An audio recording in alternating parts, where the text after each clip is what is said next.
Hey folks, it's Frithgar here, how you doing? Welcome back to Farming Simulator 19 here in Erlengrat. Background story, make up a fake address, make up everything, right? Make it completely fake, and use that profile, use that online persona to then answer your email addresses. My personal one that I've got set up is, I feel, rather good. I've got a random name. I'm not going to give it out on here. The address that I always use is, I can't remember the full address at the moment. I have got it written down somewhere. Or I got it saved on a file on my computer somewhere. But it's Peckham. I use Peckham. It's the... Nelson Mandela House. Nelson Mandela House in Peckham. That's the address that I use, which doesn't actually exist. For those, some of you will recognise that. It's the tower block that Del Boy and Rodney live in the sitcom Only Fools and Horses. Now, it's quite an old sitcom now, but Only Fools and Horses, they live in Nelson Mandela House. And it's a massive, great big tower block. I use their address whenever I'm answering these scam emails and they want an actual address. I'm quite happy to give them an address. I give them Nelson Mandela House. And it's beautiful because I've never had any scammer pick up on the fact that I've just given them the Nelson Mandela House one, which is blatantly not real. So anyway, that's what I've been doing a little bit of lately. Just enjoying myself with a few extra scams on top of what I would normally do, and it's been highly entertaining. So I've sort of usually got one or two going, but there's one at the moment and I can't figure out what the angle is. Like, I know it's a scam because they've asked me to download and install Google Hangouts.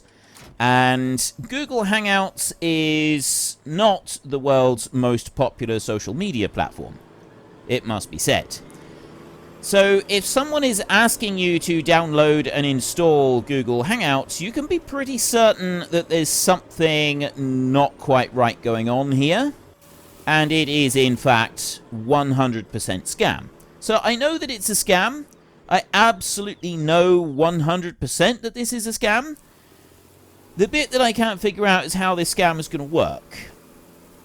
So I know exactly that it is. I've no question about that whatsoever. There's no question. I know that it's a scam, but I've yet to figure out how it's going to work and how I can have a little bit of fun stringing this person along and making them think that maybe they've got another potential victim going on here. And I like to do this because I kind of figure that if I'm doing this, then, you know, at least they're not targeting someone that is potentially likely to actually fall for the scam. The same reason that if I get Microsoft Technical Department ring me up on my phone, I am more than happy. If I've got the time, I will talk to the person from the Microsoft Technical Department for several hours. I am absolutely fine with doing that, and I have done several times. Spent a great deal of my time talking to the Microsoft Technical Department. Some wonderful people there, and it's so kind and thoughtful of them to ring me up to let me know that there could be a potential problem with my computer, despite the fact that I know that there is no potential problem with my computer. Obviously, these days, the scams run a little bit different to how they used to, because the first thing that they insist on is that you have to have an online connection. There must be an internet connection. If you don't have an internet connection, their scam can't work, and they will just hang up on you. They'll usually say something really nasty and obscene to you before they hang up, and then they will hang up, and that is the end of it. Which is disappointing, because it used to be that not everybody could be relied upon to have an internet connection, so there was an older method that they would use, and that was they would simply tell you which files to go through on your computer, and they would take you to the error log. And I had them do this several times. I used to love this. It was so much fun. You get them, they would ring you up, the Microsoft Technical Department. Yeah, okay. Oh, I'm really worried. That sounds really serious. Oh, how can you help me? Oh, I'm so grateful that you're here. You know, string them along like that, and keep it running, keep it going. And then they would tell you to go into your control panel, and then you would go from there. You go and you'd have a look at the Windows error log. Now, a lot of people don't know about the Windows error log. They would also, sometimes they would take you through just the buttons you click on. Sometimes it would actually get you to bring up the command box and type in a command to bring up the error log, which actually, from their point of view, looks better, makes them look better, because it looks like they're doing something a bit more technical than just asking you to click on a couple of boxes by going there direct. And I usually found that the ones that told me to go and type in the run command and bring up the error logs like that were more efficient. That they were better at running the scam than the ones who didn't, than the ones that just clicked on the box. That being said, all of them were scams. Every single one of them was a scam. And I knew they were a scam from the start. And as far as I was concerned, they were fair game for anything I wanted to do to them. So I would string them along. I would make them weep. I would make them curse. I would make them swear. But not until I had spent a great deal of time tormenting them. Tormenting sounds really mean. Not before I had spent a great deal of time just stringing them along. Now, some may argue that that's not a very nice thing to go and do. If a telesales person rings me up, that's a person who has a job and is just trying to earn themselves a bit of money. Now, I've never met anybody that thinks that telesales is what they want to do for a career. I've never really met anybody that has done telesales and has actually enjoyed cold calling people and trying to sell them rubbish that they don't want. They're just doing it to try and earn a little bit of money. They're just trying to earn a living, trying to pay their bills. I might not want to be pestered, but I'm never rude to those people. I'm never ever rude to those people unless they get rude and aggressive with me, in which case then they've suddenly become fair game. But usually those people I will just politely say, no, I'm sorry, I'm not interested, have a nice day, and I'll put the phone down. They're just trying to earn some money. They're not doing anything wrong, they're not doing anything illegal. It might be annoying what they're doing, it may annoy you, but they're not doing anything wrong and they don't deserve any abuse. So do not, please don't abuse those people. A lot of them, they're not doing it because they want to be ringing you up out of the blue. A lot of these people are doing it because it's the only work that's available at the time, and they need a job. They need to be able to earn some money. They need to be able to pay their bills, feed their kids, and so on. So please, if someone rings you up trying to sell you something, don't be rude to them. Just politely say no thank you and hang up. If, however, you get a phone call from someone claiming to be from Microsoft Technical Department or something similar, by all means have a field day. That's where you can really start to get into things. That's where, as far as I'm concerned, they are free. It's open hunting season as far as I'm concerned on those, because they're not just doing it to try and earn an honest living. They are trying to scam money out of people. And if you immediately recognize it as a scam, that's good. It means that they're not going to scam you. However, the longer you keep stringing them along, the less time they have to go and scam someone that might actually fall for it. Say your grandmother or your parents or someone you know. I get people ringing up my grandmother. I've gone over with her several times the different types of people that are going to ring. She's pretty switched on with it, and she's never fallen for any kind of scam. She did tell me a little while ago she had someone ring up, and they sounded quite convincing, but they said something about there was one sort of detail they wanted her to do or to say or something, and she immediately realized exactly what it was and said, no thank you, not interested, and hung up. Now, she's a much nicer person than I am. I would not have said no thank you. I'd have played along, and I'd have strung them out for whatever, as long as I could, and I would have tried my best to make their lives miserable, because they're trying to scam innocent people out of their life savings. And some of these people are very, very malicious about it as well. I despise these scammers. They are scum. I cannot stand them. And this is why I spend a rather large amount of my spare time. Well, I suppose I don't spend all that much time doing it. It just kind of goes on in the background. Like, I'll check my messages every now and then, and I will answer 3 or 4 different scammers. Yes, I miss you terribly. My heart aches for every moment that we're not together. So there's a romance scam going on. Then I get some that, the technical ones. You get some... Although I've not had one. I've never had a Nigerian prince. Everyone knows about the Nigerian prince scam. I've never had a Nigerian prince contact me. Never. Have any of you ever had a Nigerian prince contact you wanting to shift a load of money offshore? I've had other people contact me wanting to shift goods offshore. And, that's absolutely brilliant and all, but I've never actually had one myself. Now, I'm just going to go and do a quick Google search a minute on my phone, because I want to find out the name of the comedian that has done a whole load of videos about this, of scams that he's encountered and he's replied to, because some of them are so good. Like, it is so funny. It is proper funny stuff. James Veitch is what it is called. James Veitch. It is James, and then Veitch is Veitch. And the top video that comes up is a TED Talk video that he did. This is what happens when you reply to spam email. Search it on YouTube. It is absolutely worth watching. He's got a few of them on there. James Veitch. I cannot recommend it enough. It is absolutely hilarious. If I recall correctly, there is some strong language in it, so I would guess maybe over 15s.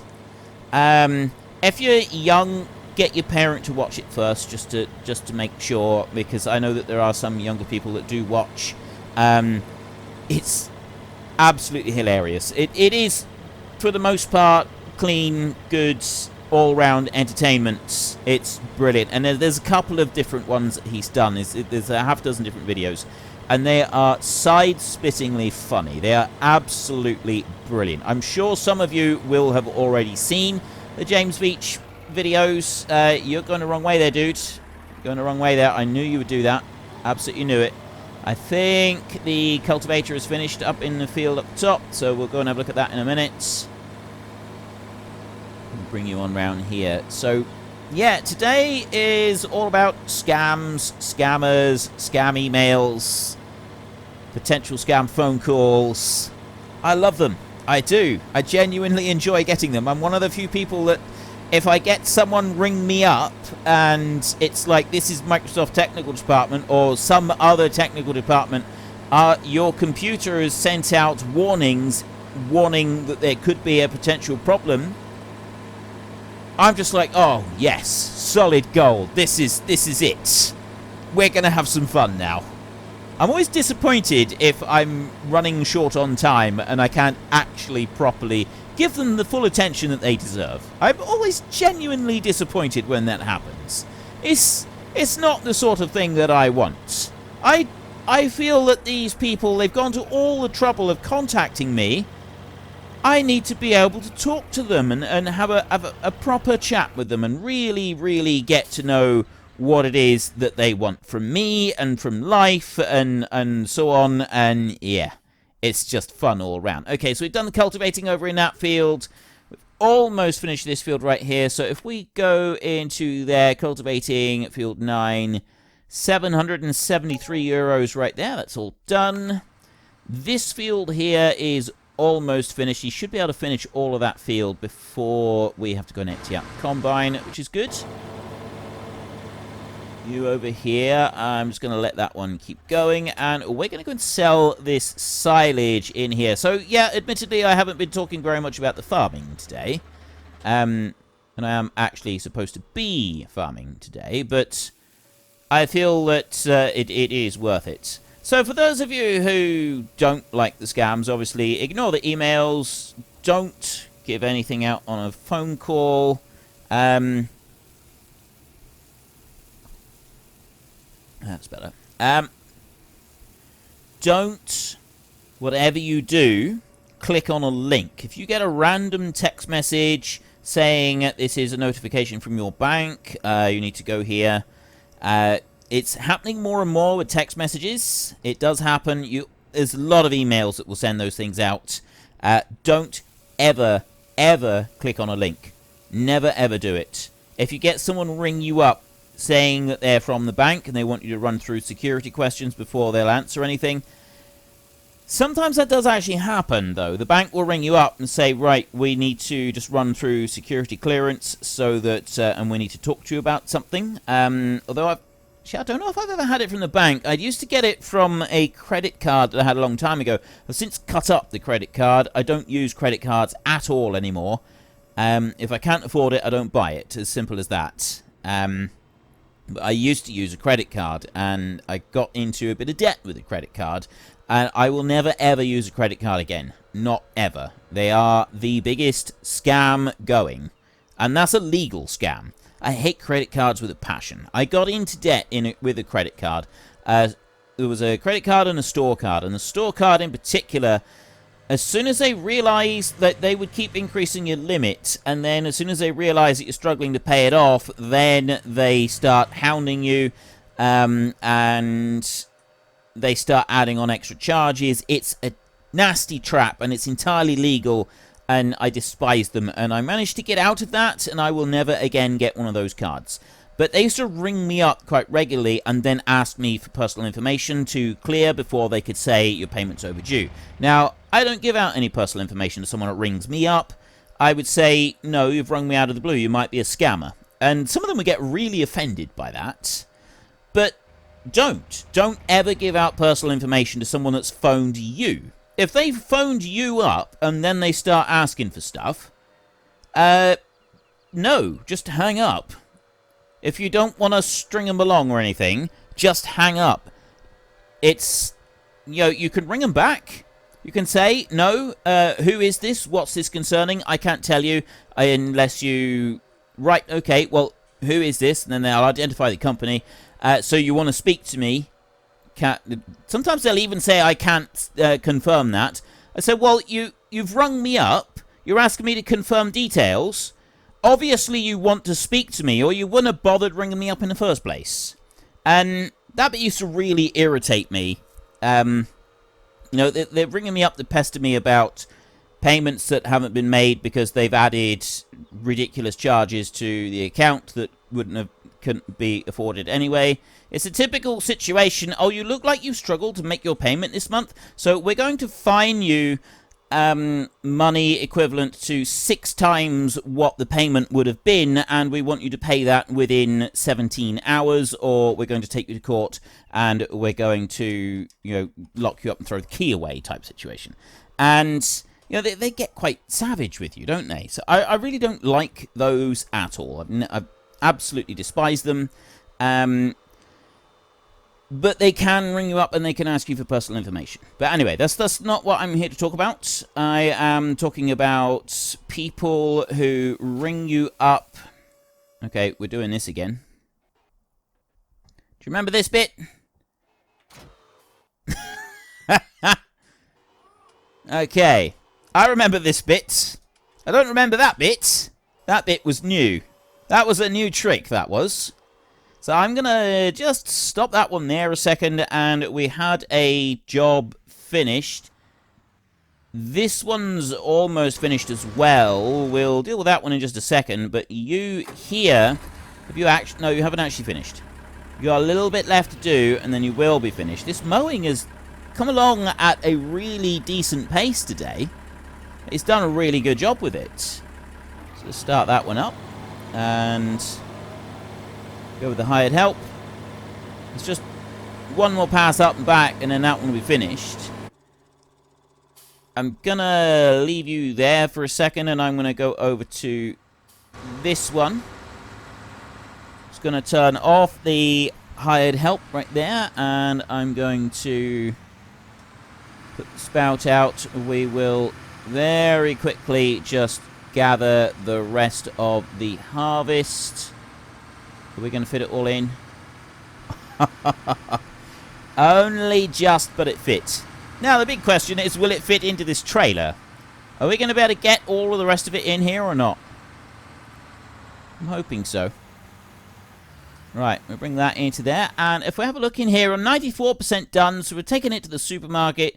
Wheat at the supermarket is 256, but it's really not going to be worth taking it to the Fellsborough grain mill for what will amount to, I would guess, let me go that way. Probably about 8,000. So we're looking at 8 times 200, 1,600. That's 1,600 euros. That might actually be worthwhile. We'll see. We'll see how much we get for this. Let's just start you up. So I've got to take it to the supermarket. It might be worth it with the difference we got. This is 500 euros for wheat at Fellsborough Grain Mill. It's 250 euros per 1,000 litres more than what I get here. It's double what I'll get at the supermarket. So this might actually be worth loading onto the train and taking away. So anyway, yeah, do not ever give out personal information on the phone. If someone rings you up and asks for personal information, don't give it to them. It's just, yeah, don't take that risk. And the same with emails. If you're going to reply to a scam email, make sure you know that it is, you know, make sure you know what you're replying to.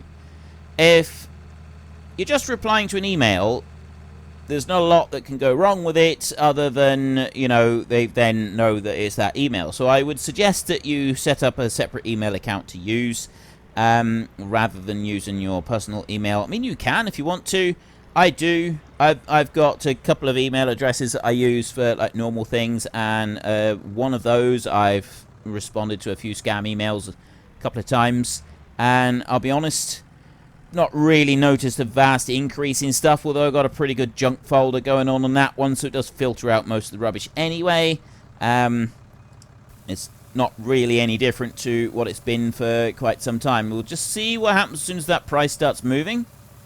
And there. Right. I've got 5,000, so 5.5. That's 1,200 euros. That's 1,200 euros extra if I go and load it on that train right there. Let me go here. Got it. I got it. I caught the train. I was wondering if I'd be able to get it before it actually disappeared off to Fellsborough, and I have only just, though. So we will stop the train right there.